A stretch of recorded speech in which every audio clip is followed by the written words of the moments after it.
শুক্রবার আন্তর্জাতিক যোগ দিবস উপলক্ষে চারবরজলা মণ্ডলের উদ্যোগে আগরতলা বীর বিক্রম এয়ারপোর্টে পুরনো টার্মিনাল ভবনে যোগা দিবস পালন করা হয়। উপস্থিত ছিলেন এলাকার প্রাক্তন বিধায়ক ডাক্তার দিলীপ দাস, প্রদেশ বিজেপির সহ সভাপতি অমিত রক্ষিত, যুব মোর্চার প্রদেশ সাধারণ সম্পাদক রানা ঘোষ সহ প্রমুখ। যোগা দিবসের গুরুত্ব নিয়ে সংক্ষিপ্ত প্রতিক্রিয়া ব্যক্ত করেন রানা ঘোষ।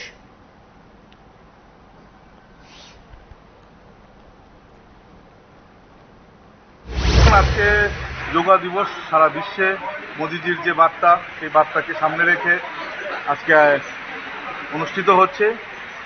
তার অঙ্গ হিসেবে আমাদের আগরতলাতে বিভিন্ন জায়গায় জেলা ভিত্তিক, মণ্ডল ভিত্তিক আমাদের যোগা দিবসের কর্মসূচি চলছে। আজকে আমরা সদর গ্রামীণ জেলার আমাদের যে পুরান এয়ারপোর্ট প্রাঙ্গণ আছে তার ভেতরে আমাদের এই যোগা শিবির অনুষ্ঠিত হচ্ছে।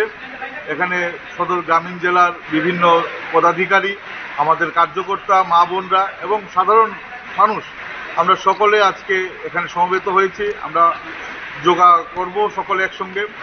আমাদের বার্তা একটাই থাকবে, শুধুমাত্র আজকের দিনেই নয়, রোজ দিন যেন আমাদের প্রত্যেকের প্রাত্যহিক এই যোগাটা আমরা চালিয়ে যাই।